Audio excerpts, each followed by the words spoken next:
प्रिय छात्रों, आज के लिए हम लोग क्या देखेंगे, एग्जाम्पल नंबर 6 देखेंगे। देखिए एग्जाम्पल नंबर 6 क्या दिया गया है, ये वेरी वेरी एमपी है। ठीक है, इस बार जो भी 5 से 6 7 8 ये क्वेश्चन आएगा, ये सब वेरी वेरी एमपी है। ठीक, यहाँ से क्वेश्चन आता ही आता है। आप 2 प्रश्न वाली पढ़ लोगे तो कहाँ पर पूरे क्वेश्चन आप पर फंस जाएगा। ठीक, 2 क्वेश्चन आप पर 10 नंबर का फंसी जाएगा। ठीक, यहाँ पर देखिए छठवा, देखिए छठा, एक कण जो एक अवरोधी माध्यम में गति कर रहा है, ठीक, पर एक केंद्रीय बल क्या लग रहा है, म्यू अपान में आर के घात एन लग क्रिया कर रहा है। ठीक, क्रिया कर रहा है। ठीक, यदि कोण अल्फा का एक समकोणिक सर्पिल जिसका ध्रुव बल केंद्र पर है तो दर्शाइए कि अवरोध, ठीक, अवरोध n-3/2 into mu cos alpha पान में क्या आता है, घात आर के घात में n है। ठीक, इस प्रकार से हमारे पास होता है। ये हमें अवरोधी बल सिद्ध करके लाना है। ठीक, तो हमें ये सिद्ध करके लाना है। ठीक, अवरोधी बल क्या करना है, सिद्ध करना है n-3/2 into mu cos alpha पान में आर के घात n है। ठीक, जो कण है वो अवरोधी माध्यम में, अवरोधी माध्यम मतलब क्या बोल रहा है, ठीक, अवरोधी माध्यम कोई माध्यम है उस पर क्या कर रहा है, गति कर रहा है। ठीक, तो केंद्रीय बल म्यू अपान में आर के घात n क्रिया कर रहा है। ठीक, यदि कोण अल्फा है तो समकोणिक सर्पिल जिसका ध्रुव बल केंद्र, ठीक, पर है तो दर्शाइए कि अवरोधी बल ये हमारे पास आना चाहिए। तो देखिए यहाँ पर क्या किया जाता है, यहाँ पर देखिए, यहाँ पर देखिए। ठीक, यहाँ पर हम लोग क्या किए, एक चित्र बनाया। देखिए इस प्रकार से एक सर्पिल है, सर्पिल इसको बोला जाता है ना, सर्पिल, ये सर्पिल है। ठीक, सर्पिल बना है। यहाँ पर देखिए क्षैतिज पर O से X है। ठीक, यहाँ से कण क्या कर रहा है, यहाँ पर कण कोई क्या कर, कोई कण क्या कर रहा है, गति कर रहा है, गति कर रहा है। तो π/2 देखिए यहाँ पर फाई कोण बन रहा है। ठीक, फाई कोण, तो फाई कोण बनाकर क्या कर रहा है, यहाँ पर क्या बन रहा है, π/2 माइनस साई कोण बन रहा है, मतलब फाई कोण बन रहा है, यहाँ पर बन रहा है। ठीक, देखिए जब इसको चांदे से हम लोग नापेंगे तो ये क्या बनेगा, π/2 माइनस क्या बनेगा, साई कोण, मतलब फाई कोण बनेगा। ठीक, और यहाँ पर फाई कोण बन रहा है बिंदु P पर, जो कि क्या कर रहा है, अवरोधी माध्यम में क्या कर रहा है, ये गति कर रहा है। ठीक, देखिए नीचे की ओर बल क्या लगेगा, यहाँ पर जब ये धरती की ओर जाएगा गुरुत्वाकर्षण में, नीचे की बल क्या लगेगा, mg लगेगा ना, तो mg यहाँ पर लग रहा है। यहाँ पर T बिंदु है और यहाँ पर देखिए हमारे पास क्या दिया था, एक त्रिज्य बल दिया था, केंद्रीय बल, केंद्रीय बल क्या लग रहा है, यहाँ पर देखिए केंद्रीय बल r।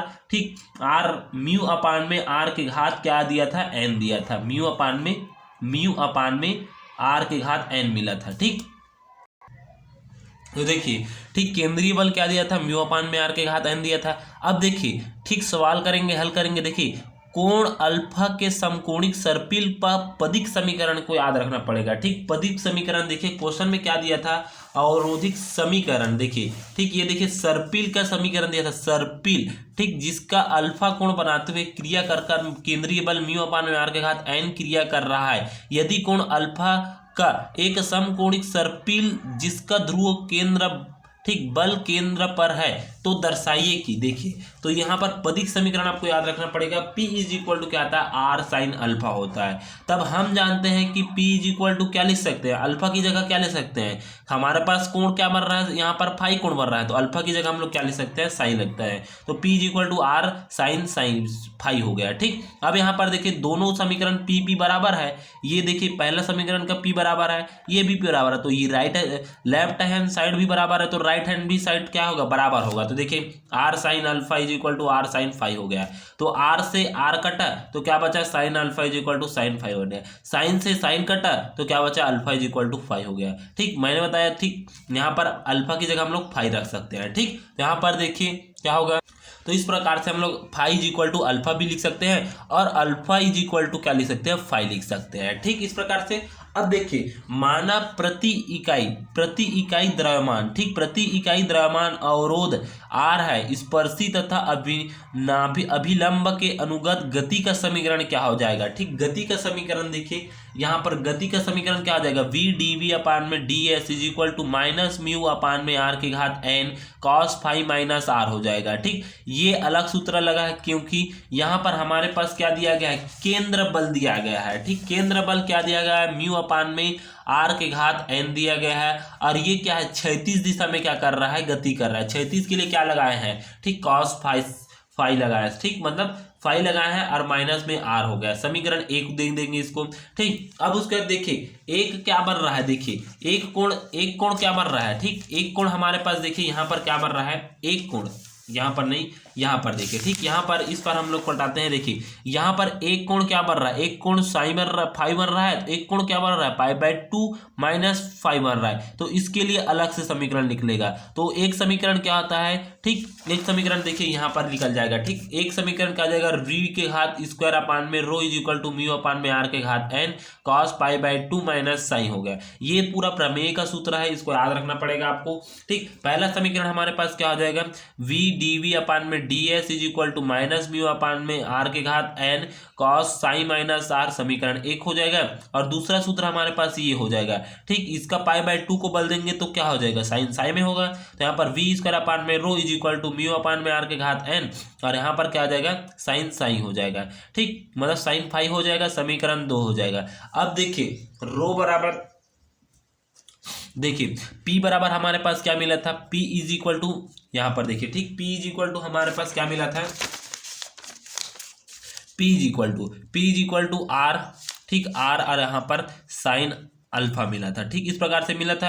अब उसके बाद देखिए इसको जब क्या करेंगे, इसको डी आर के सापेक्ष क्या कर देंगे, आकलन कर देंगे। तो डी आर के सापेक्ष आकलन करेंगे तो डी पी अपान में डी आर हो जाएगा, और यहाँ पर भी डी अपान में डी आर हो जाएगा, और ये हो जाएगा आर हो जाएगा। यहाँ पर साइन अल्फा ये कांस्टेंट निकल जाएगा, तो ये कटेगा तो क्या हो जाएगा, डी पी अपान में D R is equal to sine alpha लिख सकते हैं, ठीक, साइन अल्फा लिख सकते हैं। तो देखिए यहाँ पर देखिए उसी को मैंने क्या लिख दिया है, 1 अपान में, देखिए यहाँ पर देखिए डी, ठीक, एक सूत्र होता है रो का मान क्या आता है, आर डी आर अपान में डी पी होता है, ठीक। तो रो का मान क्या आता है, आर डी आर अपान में डी पी होता है। देखिए डीपी अपान में डी आर का मान क्या मिला है, साइन अल्फा मिला है। तो देखिए डीपी अपान में डी आर का मान क्या लिख सकते हैं, ठीक, ये आ रहा है डी आर अपान में डीपी है, और हमें क्या मिला है, डीपी अपान में डी आर का मिला है। तो मैं कैसे लिख सकता हूँ, डी आर अपान में डीपी करके ऐसे करके 1 अपान में साइन अल्फा लिख सकता हूँ, कुछ इस प्रकार से मैं लिख सकता हूँ, ठीक। तो इसको ऐसे लिख दिया गया है, ठीक। रो इज इक्वल टू यहाँ पर मान रखा है आर इंटू में 1 अपान में साइन अल्फा, ये देखिए इसका मान हम लोग यहाँ पर रख दिए,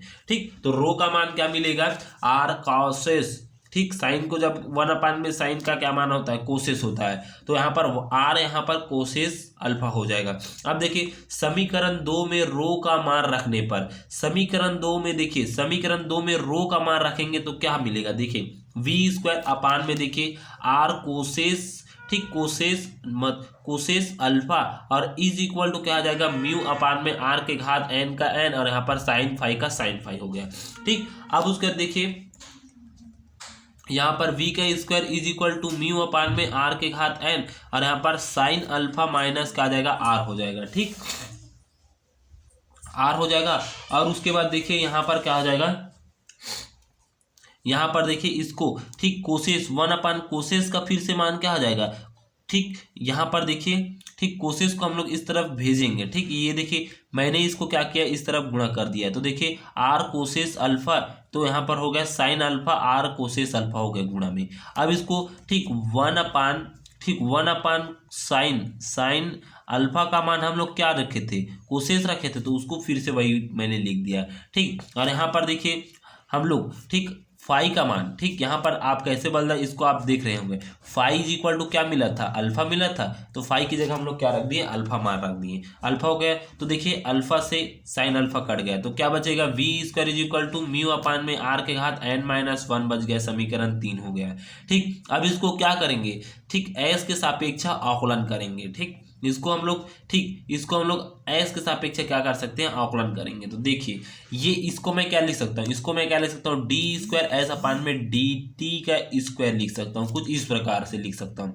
और इसी को मैं और क्या लिख सकता हूँ, इसी को मैं क्या लिख सकता हूँ, वी डी वी अपान में डी एस लिख सकता हूँ इसको, ठीक। इसका रूप ये भी हो सकता है और इसका रूप ये भी हो सकता है, वी डी वी अपान में डी एस लिख सकता हूँ। तो देखिए इसी को मैंने क्या लिख सकता हूँ, और ठीक, और इसी को मैं क्या लिख सकता हूँ, इसी को और एक प्रकार से और लिख सकता हूँ, 2v अपान में डी एस लिख सकता हूँ। इस प्रकार से इसको कई तरीके से लिख सकता हूँ, या तो आप ऐसे भी कर सकते हैं, ठीक, या तो आप दोनों पक्षों का आकलन करेंगे डी एस के सापेक्ष, डी एस के सापेक्ष दोनों पक्षों का जब आकलन करेंगे समीकरण 3 का, तो देखिए यहाँ पर देखिए क्या होगा, तीनों ठीक समीकरण 3 को क्या करेंगे, एस के सापेक्ष आकलन करेंगे। तो हमें क्या मिला था, वी का स्क्वायर मिला था, और वी का स्क्वायर के सूत्र क्या आता है, एक्स घात एन का आकलन में क्या आता है, एक्स घात एन का आकलन क्या आता है, एक्स घात एन माइनस 1। तो यहाँ पर 2 था, तो यहाँ पर 2 माइनस 1 क्या हो जाएगा, वी हो जाएगा, और यहाँ पर 2 हो जाएगा। डी एस के सापेक्ष हो रहा है, तो डी वी अपान में डी एस हो जाएगा, इज इक्वल टू देखिए म्यू का म्यू कांस्टेंट निकल जाएगा, और यहाँ पर देखिए आर के घात क्या था, एन माइनस 1 में था, बटे में था। ठीक कुछ इस प्रकार से था, देखिए ठीक हमारे पास कुछ इस प्रकार से था, ऐसे था। ठीक 1 अपान में क्या था, आर के घात में क्या था, एन माइनस 1 में था, और यहाँ पर क्या था, म्यू था। ठीक इज इक्वल में क्या था, वी का स्क्वायर था, तो इसको जब आकलन करेंगे तो क्या आ जाएगा, वी, और यहाँ पर 2 और 2 आ जाएगा, डी वी अपान में डी एस हो जाएगा, is equal to mu constant लिख लेगा, ये क्या आएगा, उठकर ऊपर आ जाएगा। तो आर के घात क्या लिख सकते हैं, एन माइनस 1, और यहाँ पर माइनस ये अपन बाहर आ गया।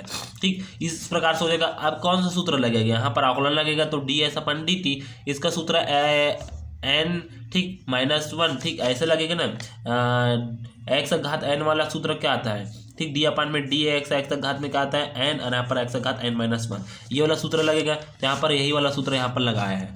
ठीक तो देखिए ये उठकर आ गया 2 वी डी वी अपान में D S is equal to mu, और यहाँ पर माइनस एन माइनस 1, और आर के घात माइनस एन माइनस 1, और यहाँ पर माइनस 1 हो गया। ठीक और यहाँ पर डी आर अपान में डी एस, क्योंकि ये एस के सापेक्ष हो रहा है। ठीक आर के सापेक्ष नहीं हो रहा है, एस के सापेक्ष हो रहा है। ठीक अब उसके बाद देखिए 2 वी डी वी अपान में D S is equal to minus N minus 1 हो गए, और यहाँ पर म्यू का म्यू है। ठीक यहाँ पर देखिए आर हो गया, ठीक आर, और यहाँ पर माइनस एन प्लस माइनस को जब अंदर गुणा करेंगे तो माइनस एन प्लस 1, और यहाँ पर माइनस 1 हो गया, माइनस 1 प्लस 1 कटा, तो यहाँ पर क्या बचा, डी आर अपान में डी एस, ये पहले से हो जाए, तो यहाँ पर क्या बचेगा, एन वही बचेगा। तो देखिए वी डी वी अपान में D S is equal to minus N minus 1 बटे में 2, और यहाँ पर म्यू, आर के घात माइनस एन कॉस अल्फा हो गया। ठीक अब उसके बाद देखिए यहाँ पर क्या हो करेंगे, यहाँ पर देखिए यहाँ पर v डी वी अपान में D S is equal to देखिए माइनस एन माइनस 1 अपान में 2 हो गया, और यहाँ पर देखिए इसको जब नीचे करेंगे, इन्वर्स में है ये,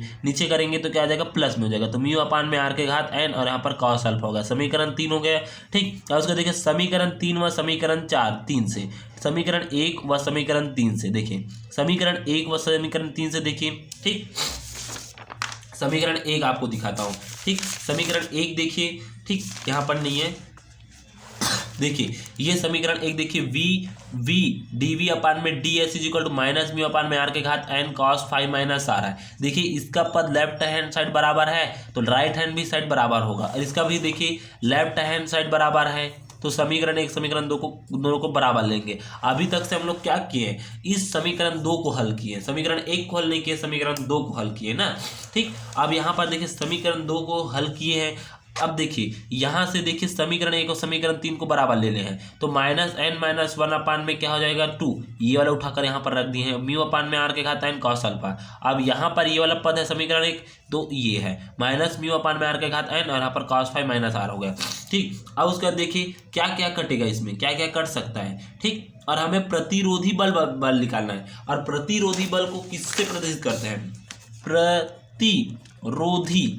ठीक प्रतिरोधी आपको नाम से ही पता चल रहा है, प्र मतलब आर, ठीक मतलब आर से, तो आर से प्रदर्शित करते हैं प्रतिरोधी बल को। तो देखिए अवरोधी बल, ठीक अवरोधी बल है, प्रतिरोधी बल नहीं है, अवरोधी बल और प्रतिरोधी भी बोल सकते हैं ना। ठीक तो आर से प्रदर्शित करते हैं, तो इस आर का मान चाहिए, तो इसको मैं इस तरफ पक्षांतर कर दूंगा और इसको इस तरफ पक्षांतर कर दूंगा। ठीक इसको उठाकर मैंने इस तरफ कर दिया तो ये माइनस में था, ये प्लस में आ गया। इसको उठाकर मैंने इस तरफ कर दिया तो ये क्या था, माइनस में था, ये इस तरफ आएगा तो प्लस में आएगा। तो एन माइनस 1 अपान में 2 म्यू अपान में आर के घात एन, और यहाँ पर कॉस अल्फा, माइनस में म्यू अपान में आर के घात एन, और यहाँ पर कॉस 5 हो गया। ये माइनस में था, माइनस लिख दिए इसको।